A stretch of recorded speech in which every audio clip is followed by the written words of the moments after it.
नमस्कार, स्वागत है आपका। और सबसे पहले शुरुआत करते हैं एक बड़ी खबर से, और ये जानकारी है कि बॉम्बे हाई कोर्ट ने केंद्र सरकार के गन्ने के रस से एथेनॉल ना बनाने के फैसले पर रोक लगाई है। दरअसल शुगर इंडस्ट्री ने केंद्र के फैसले के खिलाफ बॉम्बे हाई कोर्ट में दरवाजा खटखटाया, जिसके बाद कोर्ट ने अगले आदेश तक केंद्र के फैसले पर रोक लगाई है।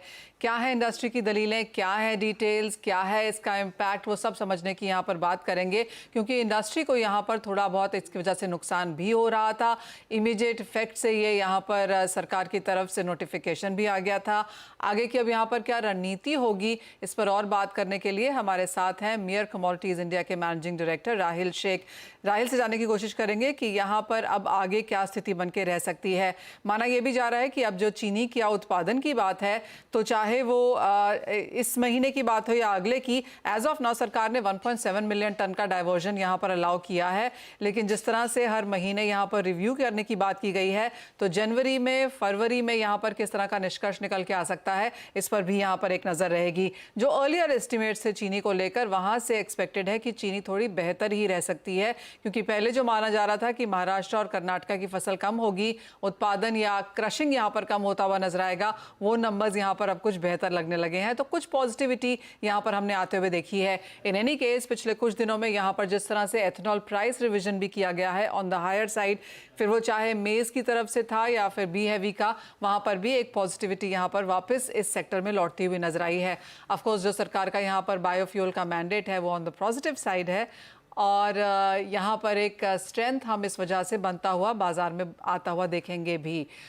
शुगर पे तो हम यहाँ पर बात करेंगे ही, राहिल शेख को जोड़ने की कोशिश भी यहाँ पर करेंगे, लेकिन आगे बढ़ जाते हैं और एग्री स्पेस में पहले देख लेते हैं कि क्या व्यूज़ हैं। वंदना, आपसे जानना चाहेंगे आपकी टॉपिक्स स्पेस में कहाँ होंगी? जी, मुझे लग रहा है कि सेलिंग प्रेशर यहाँ पे थोड़ा-सा कंटिन्यू ही रह सकता है, तो कैस्टर में सेलिंग की एडवाइस रहेगी 6850 के करीब यहाँ पे सेलिंग करना है। 6560 का टारगेट रखना है, स्टॉप लॉस लगाना है 6925 का। दूसरी कमोडिटी यहाँ पे स्पाइसेस काउंटर से टर्मरिक है। टर्मरिक पे मुझे लग रहा है कि 15,765 के करीब एक सेलिंग स्ट्रैटेजी बनानी चाहिए। एक बार 15,000 तक नीचे की तरफ प्राइसेस आ सकते हैं, एक पोजिशनल कॉल है, और इसमें स्टॉप लॉस लगाना होगा 15,825 का। और साथ ही साथ जीरे की अगर बात की जाए, तो यहाँ पर जो एक लोअर सर्किट है, आपको लगता है और गिरावट देखने को मिलेगी और कहाँ तक थमती हुई नजर आएगी ये? जी मनीषा, पिछले हफ्ते ही बात हुई थी कि कुछ लोअर अपर सर्किट के बाद यहाँ पे फिर से एक लोअर सर्किट और एक कंसोलिडेशन मोड देखने को मिलेगा। यहाँ पे एक टाइमली रिलीफ था जीरा प्राइसेस में, लेकिन अब मुझे लग रहा है कि अगर मार्च की बात की जाए तो 26,500 से लेकर 26,000 एक सपोर्ट है, जहाँ पे फिर से एक बाउंस आ सकता है। तो यहाँ पे टेम्पररी मुझे लग रहा है कि एक फॉल और आ सकता है, और जो यहाँ पे बाइंग फिर से करना चाहते हैं वो 26,500 तक का वेट उन्हें करना चाहिए एक बार। तो ये व्यू यहाँ पर है, और एक व्यू आपसे गुआर पर भी लेते हैं, क्योंकि हम एग्री की बात कर रहे हैं और यहाँ पर कुछ स्टेबिलिटी अब आई है। लेकिन जिस तरह से गिरावट यहाँ पर पिछले साल में देखने को मिली, इस साल की शुरुआत भी कोई बहुत बेहतरीन नहीं है। यहाँ पर क्या क्यूज हैं?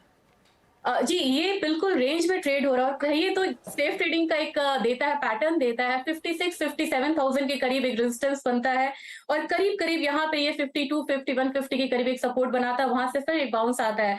मुझे लग रहा है कि एक पैटर्न यहाँ पे फॉलो करेगा। क्रूड ऑयल में यहाँ डाउनसाइड है, रिग काउंट्स कम हो रहे हैं, लेकिन गुआर मील का एक्सपोर्ट यहाँ पे फिगर जो है वो इंप्रूव हुआ है, वो यहाँ से एक अपसाइड दे सकता है।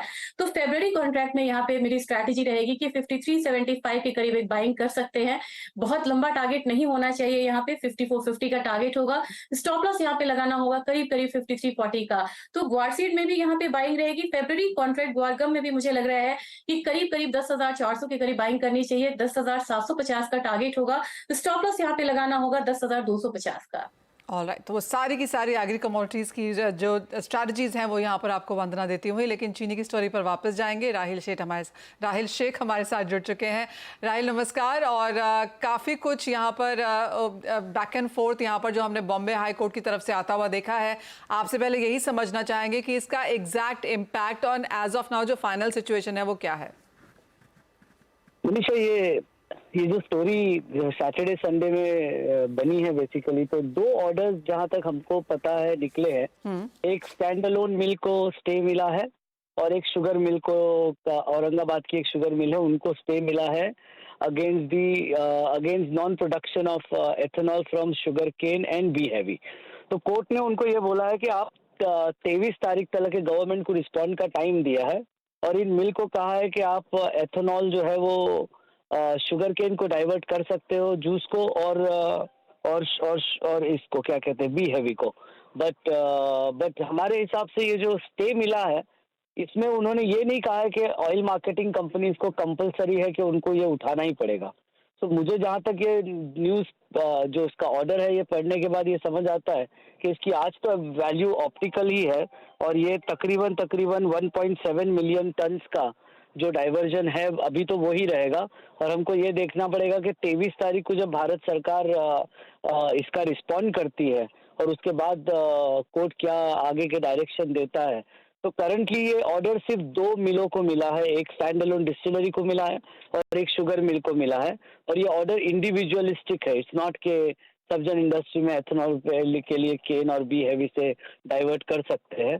इसका नेक्स्ट स्टेप यही निकलता है कि हमको ये देखना है कि कितनी मिलें और जाती है ये स्टे ऑर्डर लेने के लिए। ओके तो राहुल, जिस तरह की एज ऑफ नाउ स्थिति है कि 2 मिलों को स्टे ऑर्डर मिला है, क्या बाकी मिल्स में, इंडस्ट्री में ये कॉन्वर्सेशन है? और अगर समझिए इन 2 मिल्स के फेवर में अगर आ भी जाता है तो ये 2 ही मिलें होंगी, ये सेक्टर स्पेसिफिक रिजल्ट फिर भी नहीं होगा? सेक्टर स्पेसिफिक तो वो ऑर्डर है ही नहीं। अगर आप उसको पढ़ोगे तो जहाँ तक मेरे लीगल टीम से और हमारे इंडस्ट्री वालों से बात करके हुआ है, तो ये इंडिविजुअलिस्टिक ही है। हर मिल को जा करके ऑर्डर लेना पड़ेगा, और 23 और 30 तारीख के बीच में जब सरकार अपना पक्ष रखेगी उसके बाद ही इसके आगे का डायरेक्शन मिलेगा। बट अगर आज सपोज कोर्ट ने इन 2 मिलों को अगर अलाउ कर दिया कि आप एथेनॉल बनाइए शुगर केन जूस से या बी हैवी से, और ओएमसी को इंस्ट्रक्शन नहीं होगा लेने का, तो ओएमसी के अलावा ये एथेनॉल ब्लेंडिंग को लेने वाली कौन सी इंडियन काउंटर पार्टीज होगी? बिकॉज हम यहाँ पे तो कोई भी प्राइवेट प्लेयर्स है ही नहीं एथेनॉल ब्लेंडिंग में। तो दैट एक तरीके से आप ये पकड़ के चलिए कि इनके अगली डायरेक्शन आने के बाद ही इस पे कोर्ट के सरकार के पिटीशन आने के बाद में ही पता चलेगा कि इसका सेकंड रुख क्या है। तो 23 फरवरी तक सरकार को यहाँ पर जवाब देने का समय मिला गया है, राइट? 23 जनवरी तक सरकार को यहाँ पर जवाब देना है। जी sir. Okay, in the meanwhile Rahil, अगर हम ओवरऑल फूड इन्फ्लेशन भी देखें तो ऑफ कोर्स दिसंबर के महीने में अच्छी खासी गिरावट देखने को मिली, लेकिन चीनी के global prices year on year अभी भी 16% हाई यहाँ पर देखते हुए नजर आए हैं। अब जिस तरह के वेरियस पैनी नजर है सरकार की सभी कमोडिटीज़ पर, आपको क्या लगता है शुगर एज एन इंडस्ट्री कहाँ खड़ी है? अगले 2-3 महीने कैसे रह सकते हैं, स्पेशली जब क्रशिंग अभी भी जारी है? मनीषा, एक तो सबसे इम्पोर्टेंट पॉइंट, अगर आप रिसेंटली सारे अनुमान देखोगे तो yield in Maharashtra and Karnataka because of late rains is increasing, काफी बढ़ोतरी हो रही है, 9-10 टन पर हेक्टेयर ज्यादा मिल रहा है। तो आप पकड़ के चलिए अभी भारत का हमारा अनुमान जो है वो अराउंड 31.5 मिलियन के करीब है। इसके सामने हमारी खपत जो है 28-29 की रहेगी। तो हम 2 से 2.5 मिलियन टन हम शुगर को अपनी बैलेंस शीट में ऐड करेंगे, ना कि कम करेंगे। और जब से सरकार ने एथेनॉल ब्लेंडिंग को रोक लगाई है या उसको 1.7 मिलियन टन पे कैप किया है, शुगर प्राइसेस जो है वो जो 2 रुपए किलो महाराष्ट्र में और यूपी में गिरे हुए हैं। तो जहाँ तक शुगर है वो कोई भी एंगल से आज इन्फ्लेशन बास्केट में डिस्टर्ब नहीं कर रहा है सरकार को, और अवेलेबिलिटी भी काफी अवेलेबल है।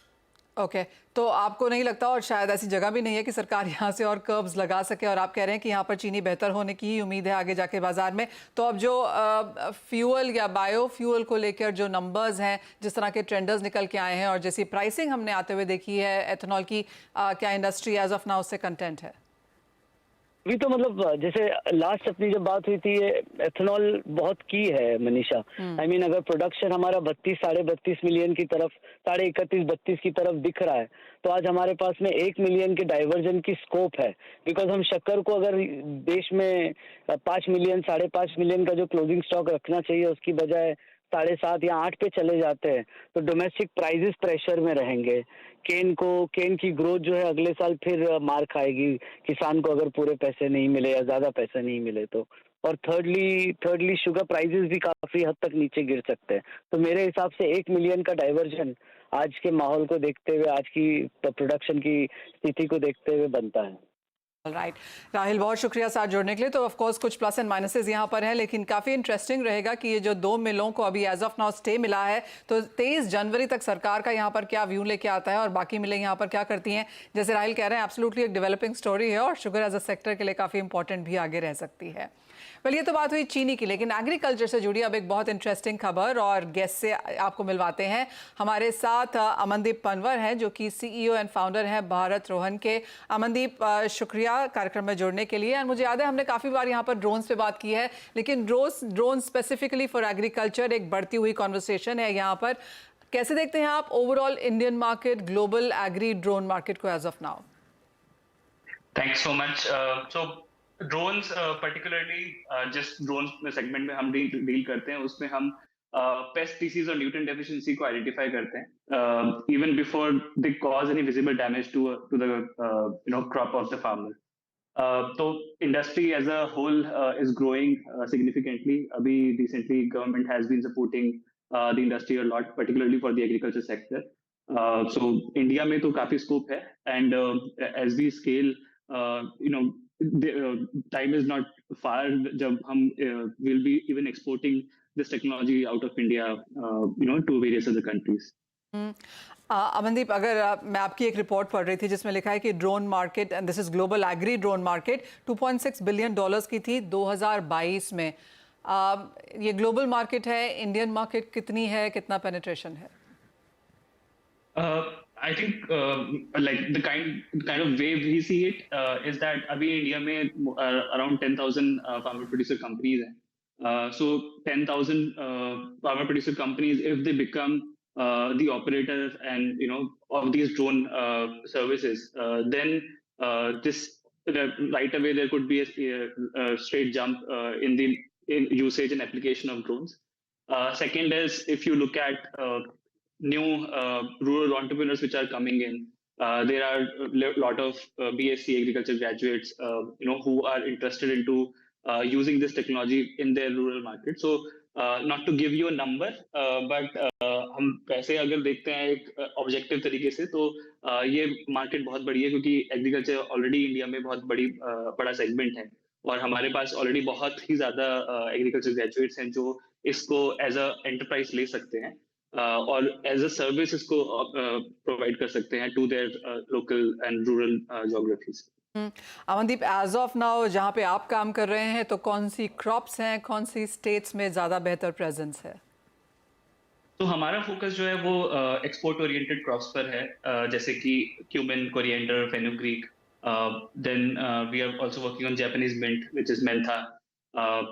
जो क्रॉप्स एक फूड सेफ मार्केट के लिए इम्पोर्टेंट है, उन मार्केट्स को हम ज्यादा टारगेट करते हैं, क्योंकि ड्रोन के माध्यम से हम पेस्ट डिसीज और न्यूट्रिएंट डेफिशिएंसी को अर्ली डायग्नोसिस करते हैं। और इसके अर्ली डायग्नोसिस से फायदा ये होता है कि हम एग्री इनपुट का कम इस्तेमाल करेंगे, क्योंकि हम उन्हीं जगह पर स्प्रे करेंगे जहां पर की इनकी रिक्वायरमेंट है। तो जब हम उनको उसी जगह पर स्प्रे करेंगे जहां उनकी रिक्वायरमेंट है, तो ओवरऑल जो एग्री इनपुट है वो कम होगा, यानी कि केमिकल का रेसिड्यू कम होगा। और केमिकल रेसिड्यू कम होगा तो हम नेचुरली जो प्रोड्यूस वापस आने वाला है, वो भी केमिकल रेसिड्यू फ्री होगा। तो देन फूड सेफ मार्केट जैसे यूरोप, ऑस्ट्रेलिया, यूएस, वहां पर आप इजीली सप्लाई कर सकते हैं इन प्रोड्यूस को। तो हमारा जो ओवरऑल वर्क है वो फार्मर्स को एम्पावर करना है कि वो अपना फूड जो है फूड सेफ मार्केट्स के लिए रेडी कर सके, जो मैक्सिमम रेसिड्यू लिमिट है उसमें खरे उतरे और उनको एक्सपोर्ट करने में ज्यादा से ज्यादा सक्षम हो पाए। तो भारत रोहन खुद से भी वो प्रोक्योरमेंट करता है और फार्मर को सक्षम बनाता है कि वो ऐसा काम करने के लिए सफल रहे। ओके, एक और चीज़ क्लियरली जहाँ तक इंफ्रास्ट्रक्चर है और एग्रीकल्चर है, सरकार की काफ़ी पैनी नज़र इन चीज़ों पर है ही। और जहाँ तक प्रिसिजन एग्रीकल्चर की बात आती है, इन्फॉर्म डिसीजन मेकिंग की बात आती है किसानों के लिए, तो उसके ऊपर भी काफ़ी यहाँ पर तवज्जो रही है। बजट से आपकी क्या एक्सपेक्टेशंस हैं? क्योंकि इवन एज ये वोट ऑफ अकाउंट बजट है, लेकिन बाजार को लगता है कि इंफ्रास्ट्रक्चर और एग्रीकल्चर पर तो फिर भी कुछ आ सकता है। Definitely, I think as we see it, government has been very supportive for the startups, particularly agri-tech startups को लेके गवर्नमेंट ने बहुत सपोर्ट किया है। एंड मुझे लगता है कि अब आने वाले बजट के लिए भी गवर्नमेंट का काफी एलोकेशन जो है वो एग्री-टेक को लेके और ड्रोन बेस्ड स्टार्टअप्स को लेके काफी होगा। एंड लास्ट ईयर भी हमने देखा था कि काफी इंक्रीज किया था budget for such kind of initiatives, and इस बार भी I think around 20-30% more allocation could be expected, and some more policies can be expected for agri-tech and drone sector alone, and separately for these two sectors itself. Fair point. बहुत शुक्रिया अमनदीप हमारे लिए आज समय निकालने के लिए और काफ़ी डिटेल में वो समझाने के लिए। काफ़ी इंटरेस्टिंग टॉपिक भी है, चाहे वो एग्रीकल्चर हो और स्पेशली जब ड्रोन की बात में यहाँ पर हो, और एक्सपेक्टेशन है कि सरकार इस बजट में भी यहाँ पर कुछ लेकर आ ही सकती है। बहुत शुक्रिया। आपसे ऑफकोर्स दोबारा बात होगी एज इन एंड व्हेन आपके पास और भी स्टोरीज हमारे लिए शेयर करने को हों। लेकिन इसी के साथ एक ब्रेक के लिए यहाँ पर रुकेंगे। जब लौटेंगे तो हमारे एक्सपर्ट्स हमारे साथ हैं ही, लेंगे उनसे ट्रेडिंग स्ट्रैटेजीज। 60 हमारे साथ chartandtrade.com के विकास बगारिया भी जुड़े हैं। विकास नमस्कार। और पिछले हफ्ते को अगर मेटल्स के तौर पर देखें तो सभी मेटल्स मंदी में बंद हुए 1 से 4% की गिरावट के साथ। आज की शुरुआत जो कि 2024 का दूसरा हफ्ता है भी कुछ बहुत खास और स्ट्रांग नहीं है। कैसे देखते हैं ये सेक्टर और क्या स्ट्रैटेजीज बनाएंगे इस हफ्ते के लिए? हाँ मनीषा जी नमस्कार। देखिए मेटल्स में अभी भी वीकनेस लग रहा है, बट कॉपर अपने सपोर्ट के पास आया हुआ तो थोड़ा उसको वॉच करना है। बट अभी अगर टॉप स्ट्रेटेजीज में रखूं तो जिंक में एक बेयरिश ट्रेड देखने को मिल रहा है। 222 के नीचे जैसे ही जिंक सस्टेन करेगा तो 219 217 के लेवल्स ओपन हो जाएंगे, तो इसको 222 के नीचे सेल करना चाहिए। 225.50 का एक स्टॉप लॉस लगाना चाहिए और लोअर टारगेट्स के लिए राइट करना चाहिए। कॉपर में 716 का जो जोन है ये एक वाइटल सपोर्ट का काम कर रहा है, तो कॉपर में 716 जैसे ही टूटेगा तो 710 और 705 तक आ सकता है, तो 716 के नीचे बेचना चाहिए। 719.50 का एक स्टॉप लॉस देना चाहिए। जी मनीषा जी। ये तो बात हुई मेटल्स की, और जहां तक सोने चांदी की बात है कुछ मुनाफा वसूली वहां पर भी है, क्योंकि यूएस का non farm payroll data expectation से बेहतर आया। डॉलर इंडेक्स 3 हफ्ते के हाईज पर कारोबार कर रहा है, तो मुनाफा वसूली यहां पर भी देखने को मिली। विकास, जिस तरह की मुनाफा वसूली है, 1% की गिरावट यहां पर सोने में, चांदी के भी हाल कोई बहुत बेहतरीन नहीं है। कैसे देखते हैं आप कारोबार? हाँ मनीषा जी, जैसे देखिए लास्ट में हम लोगों ने बात भी किया था मंदी की तरफ में, और लग रहा है कि अभी जिस जगह पे गोल्ड और सिल्वर खड़ा है यहाँ पे एक ट्रेंड लाइन का सपोर्ट जोन है, बट लग रहा है कि जिस तरह के कैंडलस्टिक फॉर्मेशंस बन रही है लग रहा है कि टूट जाएगा। गोल्ड जैसे ही 61,950 के नीचे सस्टेन करेगा तो गोल्ड में एक डिप देखने मिलेगा 61,500 और 61,150 तक आ सकता है। तो जब तक ये 62,500 के नीचे है तो सेल ऑन राइज ही रहेगा एंड लोअर एंड के टारगेट्स देखने मिल सकते हैं। सिल्वर में एक कॉन्ट्रा रहेगा कि 71,500 के नीचे जैसे ही सिल्वर जाता है तो सिल्वर में शॉर्ट करना चाहिए। 72,400 का स्टॉप लॉस रखना चाहिए। लोअर एंड में टारगेट जो है 70,000 और 68,900 तक देखने मिल सकते हैं। 71,500 के नीचे इसका एक ट्रेंड लाइन का सपोर्ट टूटेगा, जिसको कि काफी दिन से ये बचा के रख रखा है, तो टूटते ही मतलब इसमें थोड़ा मंदी का दौर बड़ा दिखेगा। जी मनीषा जी। ओके, तो सेल ऑन राइज की स्ट्रैटेजी यहाँ पर सोने और चांदी में भी अपनानी है। 70,000 के स्तर नीचे में चांदी तोड़ सकती है और वो बाइंग अपॉर्चुनिटीज शायद होंगी। वंदना, अगर आप ओवरऑल मेटल्स को देखें, चाहे वो प्रेशस है, इंडस्ट्रियल मेटल्स है, आपकी कोई टॉपिक? मुझे लग रहा है चाइना से सेलिंग प्रेशर है, वहां का इक्विटी भी डाउन है, तो यहाँ पे बेस मेटल पे खासकर यहाँ पे इम्पैक्ट आएगा। यहाँ पे जिंक मुझे लग रहा है कि सेलिंग करके चलना चाहिए। 223 के करीब जिंक में सेल स्ट्रैटेजी देना चाहूंगी। मुझे लग रहा है प्राइसेस एक बार 219 के करीब आ सकता है। स्टॉप लॉस यहाँ पे लगाना होगा करीब 225 का। तो जिंक पे मुझे लग रहा है कि एक सेलिंग जो है यहाँ पे डीप हो सकता है। बात अब हम एनर्जी की कर लेते हैं, क्योंकि पिछले हफ्ते एनर्जी में कच्चे तेल में दैट इज़ 2% की बढ़त थी, लेकिन ये भी बहुत ज़्यादा रुकती हुई या टिकती हुई नज़र नहीं आई है। और आज आप देख सकते हैं 2.5 से 3% तक की गिरावट यहाँ पर अक्रॉस बोर्ड एनर्जी में भी है। विकास, कैसे देखते हैं आप इसे? और क्लियरली जो तेज़ी थी वो छूमंतर होती हुई नजर आई है। मनीषा जी देखिए वीकली चार्ट पे क्रूड ऑयल अपने एक सपोर्ट के पास आ रहा है। हायर एंड पे 6,130 और 6,180 का जो जोन है टेक्निकल चार्ट में वो रेजिस्टेंस का काम कर रहा है, बट वीकली में अपने 200 डेज मूविंग एवरेज के पास ये सपोर्ट बार बार फॉर्म कर रहा है। तो मेरे को लगता है कि ये डीप बाई की अपॉर्चुनिटी रहेगी। 5,900 5,850 तक मिलता है तो ऐड करते चलिए। स्टॉप लॉस 5,800 के नीचे का रखिए। एंड मेरे को डेफिनेटली लग रहा है कि इस बार अगर वीकली 6,180 के ऊपर क्रॉस कर जाता है और सस्टेन करता है तो हायर एंड पे आने वाले कुछ सप्ताह में 6,250, 6,300 और 6,400 तक के भी टारगेट देखने मिल सकते हैं। ऑलराइट, तो कुछ मुनाफा वसूली जारी रह सकती है। आपकी स्क्रीन पे आप देख सकते हैं शुरुआती कच्चे तेल की ऑन द वीकर साइड हुई है। मांग कमजोर है और उसका सीधा असर हमने यहाँ पर प्राइसेस में आता हुआ देखा है। तो सप्लाईज की जो चिंताएं हैं वो बाजार बिल्कुल भी फैक्टर इन फिलहाल नहीं करता हुआ। लेकिन बहुत शुक्रिया वंदना एंड विकास, आप दोनों का ही साथ जुड़ने के लिए, तमाम स्ट्रैटेजीज भी शेयर करने के लिए। एक ब्रेक के लिए रुकेंगे, जब लौटेंगे तो लेकर आएंगे आवाज समाचार।